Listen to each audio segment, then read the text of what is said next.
Hey YouTube, Meef here. Welcome to episode 21 of our Feed the Beast Continuum. Quick tips, tricks, and stuff. What I wanted to go over quick is I built a few more immersive engineering machines. They've kind of been knocking this stuff out. If you see here, I've completed a few more of these. I've got a few more opened up on this better questing tab. One of those being the industrial fermenter. This is going to be your improved blast furnace for better steel, or well, faster steel. It's not better, it can't be better. The squeezer, and then kind of some of the byproducts is that stuff that's coming out of there. So let's take a look quick. Let me ditch some of this shit out of my inventory. If you missed it last episode, we did some stuff with modular storage. Definitely check it out. It's episode 20. Go ahead and check that out. This is the first better inventory management system that is in the game, rather than just using, say, like the drawer controller and shit like that. So let's take a look at these three new machines. I think this was here in the last few episodes. I just haven't gone over it because right now it's not needed.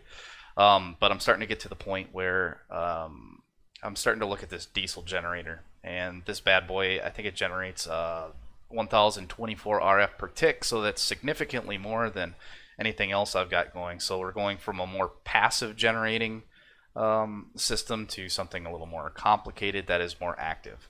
So let's take a look at this. So we've got the industrial fermenter. The way this guy works, so these little buttons on the front, you can put a switch on there and control it. You can turn it off or turn it on, whatever the hell you want to do. But that's what these little red button tabs are. You can see I actually have one here on the crusher. I don't use it because once it's done, it's done. I just let it do its thing. Most of these machines, I do the same thing. Now, these machines, you can fully automate these. And the way you can do that, let's take a look at this. These little blue dots correspond to the inventories. So you can do input and output depending on if you stuff, say, item duct or fluid duct, depending on what you're doing here, onto these machines, and then they'll output automatically. That's just how these work. So you can see the two orange spaces here. This is an out inventory. This is for, say, solid stuff. But you can see there's an internal tank here on this fermenter. Right now I've got a whole shitload of ethanol loaded up, so 9.4 buckets are sitting there. It doesn't seem like a lot, but we'll kind of go over some of the things that you can put in there. But just keep in mind that it'll automatically push to inventories if it's there. So Immersive Engineering is pretty smart about it. So ethanol is part of biodiesel, and ethanol and plant oil go together. Now we've already got the squeezer going from forestry, and I've got some seed oil here. I'm thinking these are different, if I remember right. Canola. Yeah, plant oil and seed oil are two different things. So I think this is just used as lube. But hemp seeds. If you don't have this going right now, do it. And if you're gonna go through and collect these, make sure you get luck on a pickaxe, because you can collect a whole lot of shit really, really fast that way. You'll notice here that I've kind of switched inventory in the old fake farm. What I've got going is I've planted a whole bunch of potatoes, because potatoes are one of the items that can go into the fermenter, and you can pull those bad boys out, and they'll show up as ethanol. So let's take a look at that. This is a simple machine. Nope. Okay, so you see the structure here. This is no problem to make. You can open it up to this page and use your projector. Use the projector to make this multi-block. It's a lot easier to do it that way. It's one of the coolest things they've done with this mod pack and the updates. So use the projector, use it with this. So leave it open to this page, close your inventory, put this up here with the projector, and then just craft it. It'll bring out the recipe or the multi-block structure for you. You don't have to worry about it. But let's take a look at here what we can stuff in this thing. So we've got melon slices, sugar canes, apples, and potatoes. Potatoes I had readily available. They're easy to make. I can just throw them over there. I don't have to worry about melons. I suppose we could do that. It would probably be a little bit better throughput. Sugar canes I have outside. I don't want to do those in here. Apples, I don't really want to fuck with that either. But potatoes were easy, and I can collect them relatively fast. And they just pull out of here. No problem. There we go. So let's throw these potatoes in this machine. I'll show you how it works. Put them in here. You can really fill this inventory up. You can see that the power draw on there is actually, it's pretty good. But this fills up. It goes pretty quick. 9.6, 9.7. But you're going to need ethanol if you're going to use that diesel generator, which I think you're probably going to have to in order to get some of the processing stuff done. That's just the way it's going to have to be. So let's move on to the industrial squeezer. This is a little bit different. Right now I've got some blood in here.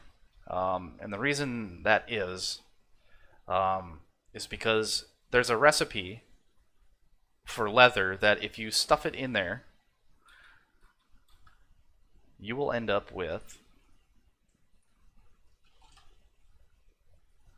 Here, let's check this out. So stuff rotten flesh in there and turns into leather. Now, I've been trying to figure out a decent way to get that to work. I actually have a small farm of cows out back that I've been murdering for leather, and then I just, feed them with wheat, breed them out. It's slow. Since I'm in the desert, there's rabbits. I've been putting those on drying racks, which I can show in just a bit here, but I just wanted to bring this up since I have the industrial squeezer done. If we stuff these in here, you can see it's doing its business up there, that progress, and here it is. So we're taking rotten flesh and we're turning it into leather. The byproduct of that is blood, so you will have to drain this if you're looking to put something else in there, like the industrial hemp seeds. I think I don't have a tank available. Actually, I do have a tank available. Let's pull this tank off of here. Nope, I don't. I lied. I don't have a tank available. Oh, I lied again. I do have one. Let's take a look here. Let's go put this son of a gun on here.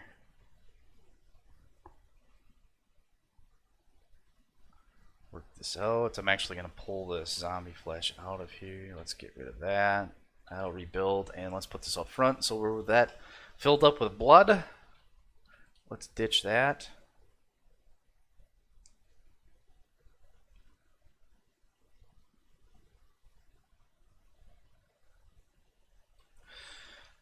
And I think I'm going to do something a little bit odd here. What do we got? Do we have fluid duct? No, we might have to do this with a pipe. And it might have to be a pipe with a transfer node. Do I want to try it this way? Yeah, fuck. I'll try it that way. I'll see if I can make it happen. Actually, we might not even need to. They changed the smelter you drain. So there's already blood in here. There's 180 millibuckets. I don't want that in this tank. So I use the smeltery to store liquids and shit all the time if it'll go. Blood will go in there, so that's where this is going to sit. It's going to sit in this smeltery. The cool thing about this is that you can move these metals into these tanks. We'll get to that more in some of the later episodes. Maybe in 2 or 3. So, didn't need to use this. That's okay. Let's put this back together before I forget about it. And you guys can all go back in there. Okay. Now I'm going to quickly pick up some hemp seeds. And we're going to go stuff them in the squeezer here, and we're going to see if we can come up with plant oil rather than seed oil. I'm pretty sure the seed oil is only used for lubrication because I don't think they order dictionary out. And there it goes. So it's not real fast. Yep. So here's plant oil, 120 millibuckets. If you put other stuff in here, it doesn't generate as much as these hemp seeds. So they kind of force you into doing that, which isn't a huge deal. You should be growing some hemp seeds anyway. There's a farming unit that should be coming up pretty quick here too. It's just a matter of getting that stuff crafted. So that is the squeezer. It's there. There are some other recipes. You'll just have to look around. Let's move on to the improved blast furnace. So we've got our blast furnace over there. So we've been making creosote. Creosote oil, we're making coal coke. But we've been running it through the crude blast furnace. Now, it's been working, it's been doing its business. It's been doing pretty well. But let's take a look at... Let's pull our coal coke out, and let's do a... That's aluminum. Let's check for iron. Let's do some of that. I think there might be some in there because I was checking to see what it would produce. But let's take a look. Now, the way this multi-block is set up, and this is in the manual too, the way it's set up, so use the projector for this. The way this guy is set up is that these two preheaters on the side, if you use RF, will really get this thing cooking. So I'm going to put a single block of coal coke in here. And look at how fast this is going. About every second there's a click, which is pretty damn fast. So that's two preheaters with, it's being fed RF, but it's clicking along pretty good. So about a click every second. Let's go over here to our crude version of this, and we can show that I think it's almost double as fast.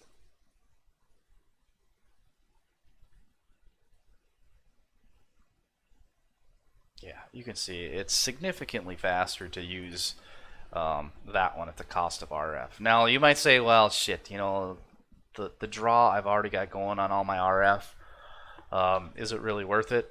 Well, I guess it depends. Now I kind of, like I said, I've been kind of lazy, and I've been just kind of letting this shit go. And since it's chunk loaded, if you're really that concerned about it, you can store it. Shut your void miner off, and you really won't have to worry about it. Biggest deal is going to be the coal coke anyway. It's way more expensive. But this is just a good way to process this steel, since some of these machines, they take a lot. Especially these later ones. I think this arc furnace uses a shit ton of steel. And so does, I think the refinery uses quite a bit. That's not as bad. This mixer, that's not terrible either. But I think this diesel generator uses an ass load of steel. Which that's okay. I mean, it's not a huge deal. It's just, in order to, if you're going to use diesel, more than one diesel generator, you're just going to have to keep that in mind. You're going to have to keep processing steel. That's kind of what I do. It works out fairly well. So, those are the two machines there. And I wanted to show this real quick. I kind of ran this for a little bit, probably 6 or 7 hours overnight. And since I chunk loaded this now, this is just kind of what showed up. Now this was bottomed out there. I mean, there was no stored energy. This is just what came out of there. Now, 2 stacks of iron, a stack and a half of copper, a couple stacks of tin, and a stack and a quarter of aluminum, and a bunch of coal. I didn't do anything to get that. Like, that was just passively generated by the windmills and then the water wheels. So get this thing set up if you haven't used it, and if you have the ability to leave your server on and chunk load it, do it. You'll be happy with the results, and you'll just be able to pick up ores and shit. You won't have to do anything. They'll just be there for you. All you have to do is process them. Eventually, in the next few episodes, I know I keep saying that in the next few episodes, there's a lot of stuff to do. I'm going to start automating some of this stuff. We'll move some of the stuff from this chest. We'll send it on down to the crusher and then kind of push that stuff out that way. So I think that's it for this episode, since we kind of covered what's going on with the fermenter and the squeezer, and then the industrial blast furnace here. That'll give you some things to do for a while. Like I said, they're not complicated to make. Use the projector. Use it with your Immersive Engineering manual. It makes things so much easier. You don't have to keep flipping back and forth. So keep that in mind. All right, until next time.